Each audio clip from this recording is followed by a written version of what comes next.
Welcome to the T2 Hubcast. Join Martin, Dave, Spencer and guests as they discuss all things personal and professional development. The T2 Hubcast, brought to you by the People Performance People.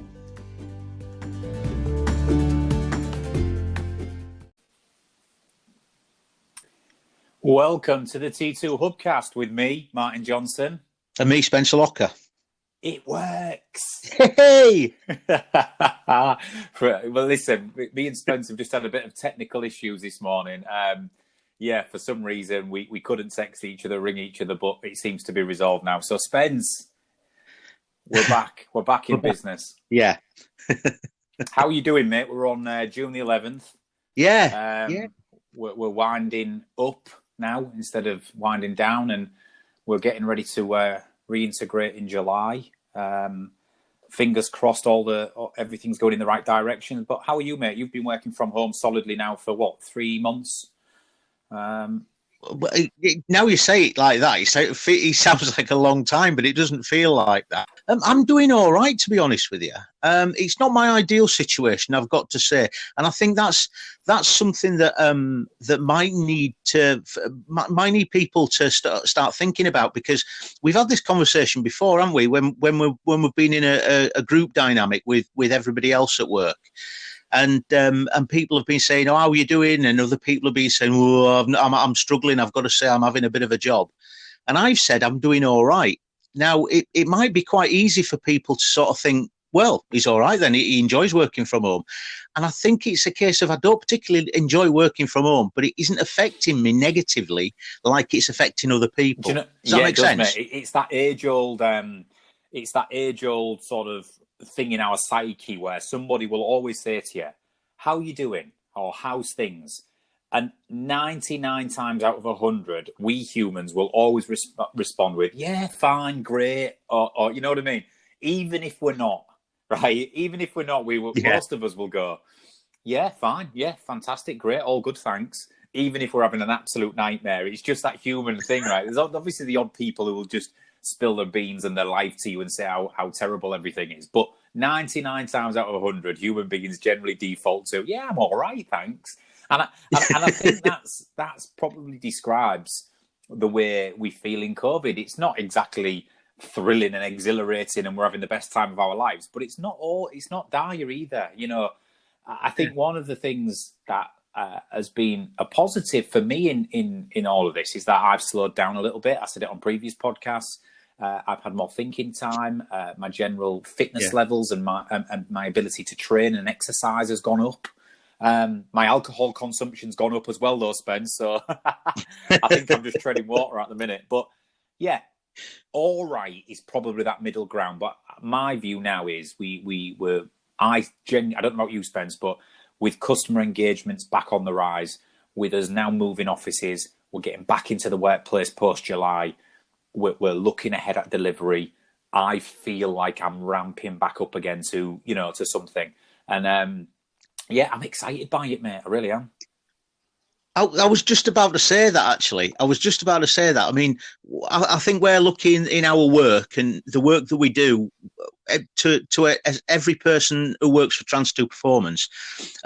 It's a vibrant and it's a vibrant atmosphere.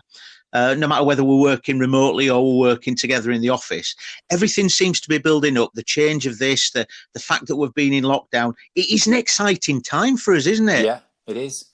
It's exciting, and I don't think there's very many other words we could use to actually describe it. Yeah, absolutely, mate, absolutely. And we're gonna work it out. We're still doing a lot of virtual delivery at the minute over Zoom, Microsoft Teams, etc. A lot of coaching, a lot of delivery.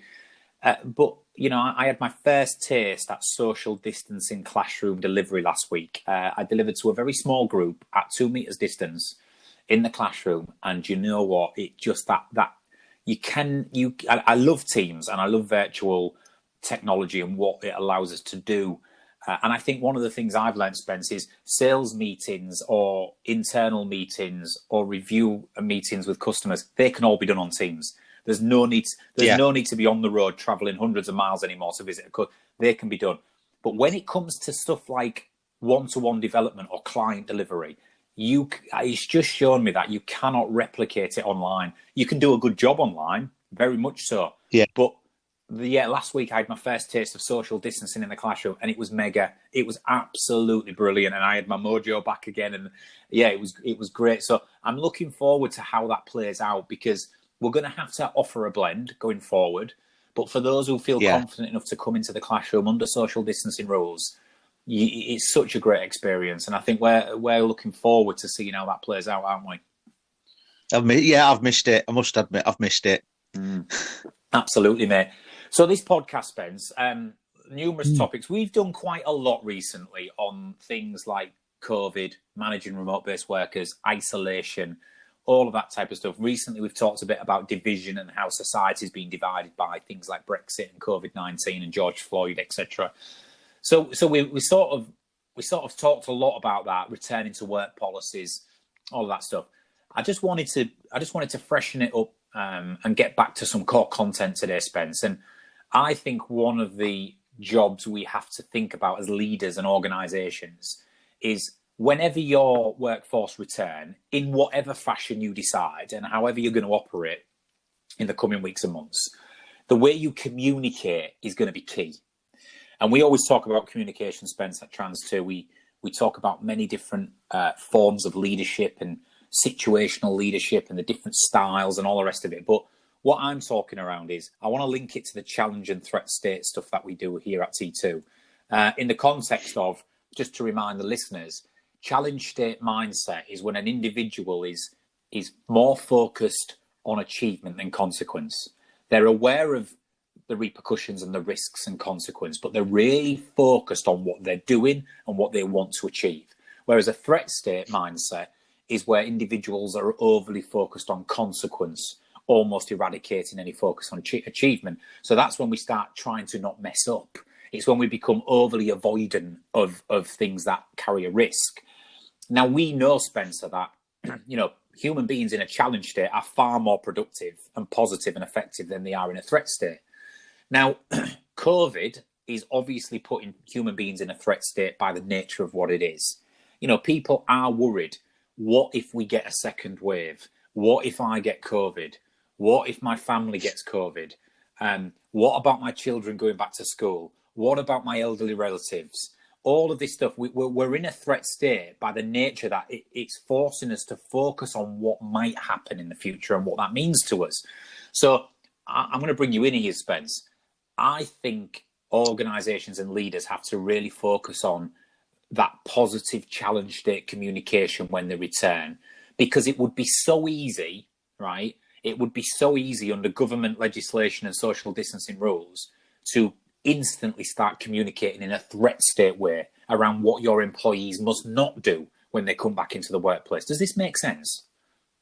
It does very much so. And I think it's really I mean, it's coincidental, because this morning, I've got to admit, this morning, when I was working out, when I was in my little gym area, I've started listening to podcasts and watching podcasts. And I was watching that business lockdown podcast this morning. Were you on it? Yeah. Talking about challenge and threat state. Bizarre, yeah. Yeah, but I think it is a really good point you make about actually understanding what challenge state is. It's not the total dismissal and forgetting and ignoring the potential ramifications of failure or consequence. It's not that at all, is it? No. It's not walking around with a big smile on your face, everything's great, blah, blah, blah, blah, blah. It's not that at all. And I think sometimes when people think of threat state without actually understanding it, they dismiss it out of hand because, well, that's not realistic. Well, actually, it is realistic, because we're not dismissing the consequences of failure. We're just actually rationalising it and putting it into the actual the potential that it actually is. Because if we focus on success, we focus on what we want people to achieve and how they're going to achieve it. We don't really have to do that. We don't have to think about the potential failures, because okay, it's there, but that's not what we're focused on. Yeah. So I think, yeah, you're right. You are totally right there. That's something that people need to understand. It's not the total dismissal of failure or consequence of failure. Yeah, you're right. And I always use the term, it's a good point, Spence, because I always use the term, when you're in a challenge state mindset as a human being, yes, you are focused on the positive achievement of the task at hand. Yes, you are focused more on what you control and what actions you want to take. But you do have, and I use this statement, you do still have a healthy level of focus on consequence. But healthy is a really key word for me, and that's why I use it quite a lot. To have a healthy level of awareness of consequence is what gives you that fight or flight, that cortisol to say, switch on, this is important to you.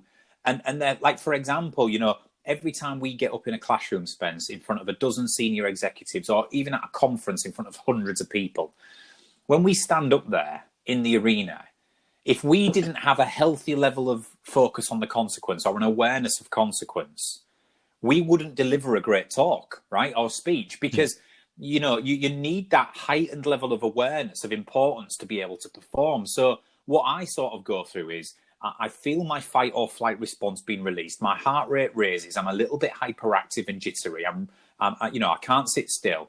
My pupils probably dilate somewhat, and I'm ready to go. But the way I think about that is, I don't become overly focused on the consequence where I go, oh, what if this goes wrong? What if the audience boo? What if I don't get a round of applause? What if I mess my words up? What if I don't know what I'm talking about? I don't go into that zone. What I do is I go, listen, I'm nervous, right? Because I understand that there's a consequence to getting this wrong. But I've done this before. I know what I'm doing, and I am in control here. So I'm going to channel and harness these nerves to deliver the best possible 60 minutes that I can deliver. And that's what we're talking about, isn't it, Spence? You need the healthy level of consequence. It's not just being an over-optimist. You need the healthy level of consequence to actually deliver the performance of a lifetime. And it's the same for sportsmen and women on big games or in big matches or in the big occasions. And that's what we need. So, yeah, challenge state doesn't eradicate any focus on it. It just means you've got a healthy level. Whereas a threat state, Spence, is when you have an unhealthy focus on the consequence. In fact, you're consumed by the consequence of what might happen here. Yes. And I think it's very important. I mean, we do talk about, I'm sure we're going to come on to it shortly, about what's the word? It's actually bringing out a challenge state in people rather than a threat state. So the language that you use to actually instill that challenge state rather than a threat state. And it's also interesting that if you find yourself in a challenge, in a threat state, then using challenge state language in your own monologue, in your own head, can bring you onto a challenge state rather than a threat state. Yeah, no, you're right. So yeah, bringing it nicely into this link is one of the biggest influences on whether a person goes into a challenge or a threat state is language, communication. And you make an interesting point there. One of the biggest influences is other people's language towards you, but it's also the language you use yourself, both in your head and verbally. So you see it all the time, right? This is the way I parent, and it might be wrong, Spence, and it'd be interesting to see what you're like with your boys, but the way I parent is the one thing that frustrates me as a parent more than anything else, right, is when my children are constantly using threat state language. So when my girls especially are constantly going, I can't do this, I'll never be able to do that, I'm no good at this, right? When they're constantly telling themselves and talking to themselves and using language as to why they can't do stuff and what they think will happen if they do stuff, it drives me crazy. And my job as a father is to instantly bring them back by giving them a challenge state analogy or challenge state language. And yes, you know, I'll give you an example. The other day, my daughter said, Dad, I just can't do it. I can't do it. And I instantly said to her, it's not that you can't do it. It's just that it's difficult. And she went, so as I said, and that's what, and so every time she says, I can't do something now, I say, you can't do it. And she goes, oh no, it's not that I can't do it. It's just that it's difficult. I'll keep trying. And I think language plays a huge role. And I think if we link this in now, Spence, as organisations start to bring employees back, and as we start to come out of COVID, and as we start to look to the future, it will be so easy for managers to become consumed by saying to their employees what they must not do. So you must not go in that room. You cannot touch door handles. You must not be found not wearing a mask. If you're constantly talking in that threat state way, you're not going to mobilize and motivate and galvanize the organization as much as you would if you focus on what you'd rather them do instead. Does that make sense? Totally agree. I think there's a lot of things that we can take from this this lockdown situation that we've been in, and I think that a lot for me, just like as you said then, with the homeschooling situation, if you're a parent, you're actually seeing your children in a different situation, a different context to how you usually see them. So yeah, there's going to be challenges all the time, and I think that if you reflect on as a manager or a leader, if you reflect on how you communicate with, if you're a parent, your children, if you're married or living in having a serious relationship, then with your partner, how you reflect with those people, how you communicate with those people, and what the outcomes of those are. Was it a positive outcome or was it a negative outcome? And could the language that you use have changed? If you'd have changed the language you use, could the outcome have been changed? Yeah, absolutely, mate. The power of words, the spoken word, is so influential on mindset. You know, we coach people a lot, Spence, and you know them coaching sessions where it's draining the life out of you because it's so dour in terms of the tone, the language, the words. And sometimes people, as part of a coaching process, need to offload that and get that out, and that's a really important point to make. But you know, when we sit in front of someone and they open up and they're saying, you know, my life's challenging, I'm in a bad place, this is rubbish, that's against me, my marriage is broken down, my job, my manager has it in for me, I'm financially in trouble, whatever it might be, right? It's that you can hear in the language of all the things that are going wrong and all the things that they perceive in the future of what this means for them. And it's human nature, right? But we get ourselves into talking in a way which is just completely counterproductive to developing a positive mindset. And you'll get other people who come in who have similar challenges, Spence, but there's a hint or a balance of optimism and in their focus and in their mindset, you know, in terms of what is going well or what they can do or what they are doing or what they're trying to do. And I think it's so important. We see it. Language is everything. The power of words is everything. And, you know, we get it wrong. We all get it wrong sometimes and we all get it right sometimes. But if more often than not, you can challenge yourself, you know, am I becoming consumed about what I can't do, what I don't control and what I perceive may happen in the future? Or am I remaining focused on what I do control, what I want to happen, and what I want to achieve with a healthy level of the challenges and risks ahead? And that's the key to mindset for me. That's the key to sometimes it's a big contributing factor to mental well-being. Really is. I sometimes when I've talked to people when I've done one-to-ones and when we've done coaching and things like that, and we've come across some people who've struggled to, when we've talked about challenge state language and challenge state mindset and things like that, and they've struggled sometimes to sort of really get the concept. And one of the little analogies that I've used is always has been, think back to the start of your professional career. Think back of those times in your sort of late teens, early 20s, where you've been working with people who have been influential on you, not necessarily managers and leaders, but people who've influenced you.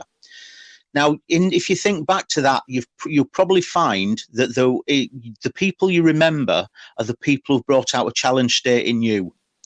Think about these people who've spoken to you in a professional capacity, maybe, and you've sort of sat there thinking, you know what, when I'm older or when I'm more experienced, I want to be that person. That's the person I want to be, because they made me feel good about myself. They made me believe in myself. They made me achieve what I need to achieve, because generally speaking, they've got the best out of you. They've challenged you because it's been in a challenge state language. Yeah. Absolutely. And it's the same with your kids, you know, that if you encourage them to try things and to do things, or to do things differently, rather than reprimanding them for doing things wrong, the effect on their psyche, on their inner, confidence and their inner self-worth as they grow will be so much greater. And you're still addressing the same issues, but you're just focusing on, for example, when children do stuff wrong, we've all done it. We're parents. We tend to gravitate more towards, stop doing that. What did you do that for? That's not right. This is not. And we have to teach them boundaries, rules, and discipline without doubt. But all we have to do is shift the language. What would you rather them do instead? What would you? So instead of saying, stop banging on the TV with that. Stop banging on the TV with that. If you bang again on that TV with that, you are going to your bedroom. If you do that, you will sit on the bottom step. If you carry on doing that, going down that road, instead, what would you rather them do? And it's not just saying, I want you to stop doing that. It's completely shifting their focus. Listen, you're clearly bored. Why don't we do X? Why don't you go and do Y? Do you know what I mean? The difference in dealing with that situation in those two contexts will drive a more productive outcome in one than the other. So it's really important that we try and think about language and the words that we use, and whether they are focused on what we control and what we would want to do and rather do and achieve, rather than what we want to stop doing and the consequence associated with that. And people say to me all the time, but Martin, aren't you isn't there just an old school case for just saying that is plain wrong and I'm reprimanding? Well, you could maybe say that, but what I'm saying here is, I'm not saying you avoid addressing any issue. It's like in the workplace, Spence. I'm not saying a manager doesn't address underperformance. You absolutely bloody do, right? But you address it in a way where you focus on what you would rather them do to fix the issue than what went wrong and who was to blame and the consequence around doing it again. Does this make sense? And it's hugely transformational when people understand this. And I think that understanding the difference between challenge and threat state and the language you use to promote one rather than the other is going to be massively important in the coming weeks and months. Yeah. Let me give you an example. Spence, I'm going to put you on the spot and ask you if you've got any examples, because I can imagine people listening to this podcast being intrigued by what we're saying, but still maybe wanting some clarification of examples of a challenge statement versus saying the same thing but putting people in a threat state. And I think, it's really important as we go back into the workplace through COVID-19 that actually we're going to have to communicate a lot of stuff to people that could easily be communicated in both ways. Let me give you an example. So let's say you've got you're giving a brief to teams as they come back into the organization. You could easily say, listen, right, you must not break social distancing measures. They're there on the wall. We've communicated to them. You must not break them at any cost, right? You could easily deliver that. That is a threat state piece of communication. All of a sudden, as an employee, I'm trying to not mess up. I am trying to not, under any circumstance, break social distancing measures. My focus is not on my job or what I need to achieve. I'm just trying to not be in trouble. Does that make sense? Whereas a challenge state version of that would be, listen, we all know it's going to be difficult. We're here, but we must try our very best to stay 2 meters apart at all times. Now, the difference in that, you're saying the same thing, but the difference in the second version is me going, I'm going to try my best, because that's all I can do, to stay 2 meters apart at all times. And I can still then deal with that and focus on what I need to do. And I think that's an example of where we've got to be careful as we set ground rules and boundaries as we go back in, where we've got to get people focused on what they can do rather than on what they must avoid. Have you got any others, Spencer, or am I putting you on the spot here? Well, yeah, putting me on the spot a little bit, but I think it's rather. Yes, I've got a couple of examples, but the examples I've got, I suppose, it's you've got to focus on how you say it rather than content, because some of the advice that we're getting at the moment is changing on a daily, weekly basis. So it's things like I was thinking this the other day. Avoid crowds. Do not gather in groups. So yeah, okay, I understand what's happening there, but it's a threat, isn't it? Because straight away you're starting to think about what you don't want to, what you want people not to do. But we were talking to a client the other day, and they were talking about the staggering people coming into work and putting them in little bubbles. So you're actually getting groups, but within those groups, the people are getting tested and all that. So it might be the challenge state might be we are designating groups to work in. So if you can stay in those groups, that'd be great. Yeah. Make sure you remain in the bubble that you associated to. My 11-year-old is at school at the minute, Spence, and she's in a bubble. There's bubbles of 5 in the class. And her instruction is, listen, this is your bubble of 5. You stay 2 meters apart, but you stay within your bubble. So all my daughter has to do is go, right, these 5 people are in my bubble. We can roughly stay together around the table areas as long as 2 meters apart. If I see somebody else that's not in my bubble, that's a problem. Whereas if you say to her, you must not get caught up in crowds, she's looking over her shoulder every 2 minutes around where everybody else is. And I think, you make a really good point there. It's just a shift in language and focus. Human beings feel more in control when they understand what's expected of them and what they need to do. When you start communicating about what they must avoid, you're bringing everybody and everything else into play, which we don't control a lot of, right? And the media, if you think about the media, Spence, the media have fueled this frenzy by saying, you must not do this, you must not gather in large crowds, the virus can spread like this, you must wear, you must wear a mask, blah, blah, blah. And all of a sudden, that's where we're so worried about everything that's going on around us. So it's a great example. Have you got another, Spence? Well, yeah. So far we've talked about groups of people. So addressing groups of people. It might be that we do talk about everybody being different and understanding that within a group you may have different personalities, different viewpoints, different trigger points, and things like that. But when speaking to an individual, you might identify that an individual may be struggling or may be panicking, maybe in that threat state. So a threat state conversation may start out like, the organisation has strict rules about this, do not break them. Yes. But a challenge state conversation with that person might start, is there anything in particular you might be having trouble with? Or have you got any suggestions? Something like that. Yes. So you're actually, like, rather than taking into account this individual's needs, or rather ignoring the individual's needs, you're actually getting an opportunity for this person to try and sort of say, well, I'm struggling with this. All right, okay, fair enough then. Well, and then you can slip into that challenge state language, and you can take that individual from that threat state into the challenge state. Absolutely. I love that one. And sometimes, like, even organisations that I've heard on some accounts are saying that, in line with the government, if you are caught breaking social distancing rules in the workplace, you will be fined, right, by the employer.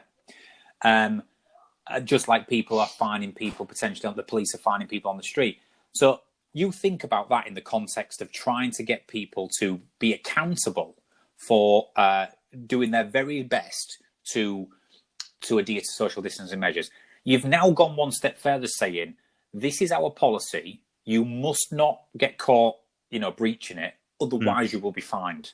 The level of consequence around that communication is now tenfold, right? It's tenfold. And this is the thing we've got to be careful of. If you're saying to people, listen, we have a policy, and the policy is there to protect everybody in this organisation. So at an individual level, I want us to be accountable and do our level best, our very best, to adhere to the organisation's policy. And then, to your point, on an individual level, is there anything that concerns you about your ability to stick to this? Is there anything concerning you right now? Because the employee might say, well, listen, most of the time I can stick to that, but there's this particular part of my job where I'm in this small space with 2 other people. That's going to be a challenge.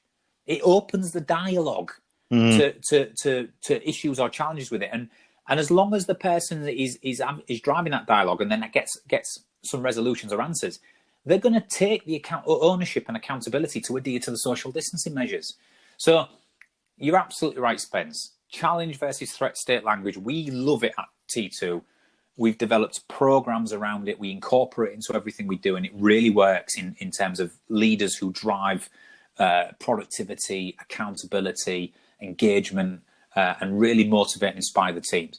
But it's so crucial right now that because of COVID and because of the world we live in 2020, that we don't become consumed in protecting ourselves and ticking boxes where we're just spewing threat state language out to our employees. And then we wonder why it creates that us and you mentality. Because you're right, if all you do is slap a load of rules on people, Spence, I see it with some of my friends who work in the manufacturing and construction industry. They're on WhatsApp groups just absolutely ripping their organisation. Oh, they expect us to do this, and they've told us we can't do that, and they've told us we can't do this. And it just creates that us and you mentality, and they wonder why people are disengaged. Yeah. So it's really important. Any final comments on this, Spence? We're just going up to 30 minutes, and I think it's flown by.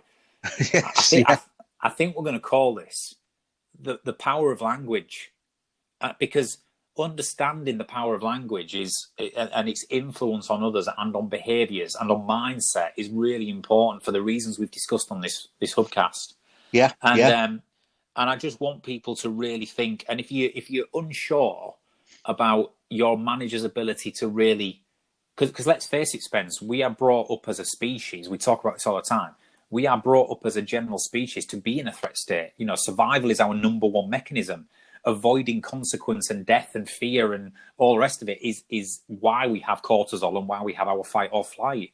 We have to survive as a species. So we're already programmed to go down that road. Now, you mix that with hundreds of years of culture where leadership has generally been driven by threat state language. It's not easy to just turn off overnight. It takes practice. It takes development. It takes a bit of awareness. But if we can implore and develop in our leaders to be able to say, listen, you know, it's important that we think about the language we use in meetings and in our communications and on emails. And really, we want our staff to be engaged and come on the journey with us and be accountable for their actions and not create this consequence-driven, reprimand-driven, us and you mentality. It's so important, and it makes such a difference. Yeah, and if you're getting to a situation where you're having trouble communicating with a certain member of your team, think back and think about the language that you're using when you're communicating with them. Absolutely. You're part of the problem. I bet you'll find you're part of the problem. You know, and no one's perfect, Spencer. We do this for a living, and I have no doubt that me and you get caught up in threat state language sometimes. We all do it. I've said to my kids in the last 24 hours, stop doing that and you don't do this, and if you do that, that'll happen, right? But I quickly correct myself. I notice when I'm saying it now, and more often than not, as a general rule of consistency, I communicate in a challenge state way. I am more focused on what can be done and what we control and how we do things with a healthy level of consequence than I am consumed by the future and the what ifs. And you ask yourself that question when you've listened to this podcast: which side of the fence do I sit on in life? Am I generally more focused on what might happen and the consequence of actions and things, or am I more focused on what I control, what I want to achieve in the here and now? Answer that question, because you probably have a gut feeling, and your gut feeling will probably be right. And all you need to do is make a change. You need to start thinking consciously about it and make a change. Spencer, are we there? I think we're there. 33 minutes. 33 minutes. And again, final comments, Spence, before we sign off, because I'm going to bring this up, and I know you won't mind, but I think you've been a little bit on this journey in the last 6 months. We've mentioned on previous Hubcasts that, you know, you had a recent diagnosis of type 2 diabetes before COVID. Yeah. You've always been, you're an ex-military man, you're a proud man, you take on the world, and you've always been more of a challenge state person than a threat state. But when something like that happens, and dealing with COVID now following a diagnosis of diabetes, which then puts you in the high risk bracket, I think it's probably, by your own admission, it's just caused you to be a little bit more threat state than you usually would be. Would that be a fair comment? It would be a fair comment, but I think it's, to be honest with you, I think I was on I was in threat state before I got the diagnosis, because I didn't know what was wrong with me. Yeah. Now I got the diagnosis, I sort of went, right, okay, I know what's wrong. The only person who can change this is me. So do it.